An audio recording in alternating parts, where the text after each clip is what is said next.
All right, so I get this question asked a lot. Jeremy, should I start a team? And it all depends on a couple things, right? So number one, why? You need to ask yourself why. So there's three things I look at in all business decisions. What do I want? How am I going to get there? And what's my why? From $0 to $7 million, a person should be selling real estate. And we'll use the example of a doctor's office. A doctor does not go hire another doctor. Their first hire is a secretary. Then that secretary takes some pressure off the doctor. The second hire a doctor does is they hire a nurse. And the nurse takes pressure off the doctor. They ask them all the questions up front. The doctor comes in and looks at the report and says, this is what you probably need to do, right? What most people do, or what most people think about, is what's the best way for me to scale and leverage my business?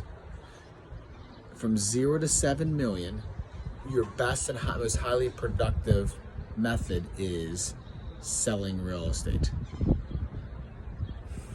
After $7 million, you can't, 7 million is probably not the best term because it depends on your sales price. So let's say in somebody's cases, it's 20 to 30 transactions, somewhere in that range. Their second person they need to hire is administrative staff. That's that secretary. The secretary of the doctor's office. That's the secretary at the law office. That secretary is going to do three things for them. That personal assistant. They're going to help them with their communication. They're going to help them with their marketing. Okay.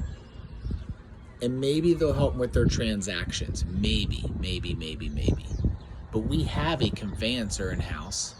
We have a marketing department in-house. So really that assistant could be helping them with the personal stuff, which is, let me get all my contacts out of Facebook, social media, phone, everything. Let me organize them. Let me get them into an Excel spreadsheet. And then let me go to searching sites and get their phone numbers, emails, home addresses. Then let me go get all my past clients and past clients I've dealt with. Let me go get their birth dates, anniversary dates. This is a database management business. This is a relationship management business. And what most people do is they spend so much time on cold business, but they don't focus on their warm business, is the people they know. The next thing that personal assistant should be doing is setting up marketing plans out of command to stay in touch with their center of influence. If you're not touching your center of influence 33 times a year, 36 times a year, depending on who you talk to, which is in the Millionaire Real Estate Agent book and is a common thread of the $5 billion I've managed, there's so much business there to be made. I have people right now that are gonna go from 14 million to 20 million, $6 million, over $150,000 income, just off that technique that I was just showing you right there, talking to you about. I have some people do $100 million in 5 years. All the growth that I've coached over the years is people have to do the hard work. And what a lot of people, well, I shouldn't say a lot, some people try to do is they try to hire people to do what they don't want to do. Up front, we are the general contractor. We have to pick up the hammer.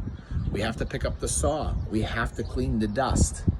Once we get all that done, then we hire the personal assistant. And the personal assistant is around 20 to 30 units, $7 million in business, depending on how high your sales price is. And then they do the work that you can't get other people to do for you, okay? Or the stuff that you run out of time and you're better off doing: lead generation, going on appointments, closing deals, and negotiating inspections, and dealing with creating your marketing and marketing ideas, okay? But that personal assistant is your first hire. Your second hire should be another assistant, then an agent. Okay, what do I see happen a lot? I'm gonna hire an agent. I wanna build a team. Why do you wanna build a team? And they give me their answers. The only reason to build a team is you've maximized your time in a day and you've hired 2 assistants, and now you need someone to show your properties. you need someone to show your properties, or you have so many leads that you can't handle all the leads. See, those are the type of things that you need help with to hire a person. Remember the statistic. If you're going to invest in a stock and 85% of the time that stock's going to lose money, you probably would not invest in it. And that stock is agents. 85% of the agents go out of business in 15 months. A lot of people don't realize that. Employees, 80 to 85% of employees stay around. Invest in employees. Jeremy, I don't have the money. Then you shouldn't be investing in agents. You should not be investing in them. You should not be creating a team. The only reason why you create teams or you create more people in your business is you've maximized everything and you're so busy that you can't get to everything. And busy $7 million plus or 20 to 30 plus units a year. That's how you scale the business. That's how you go from the first level to the second level.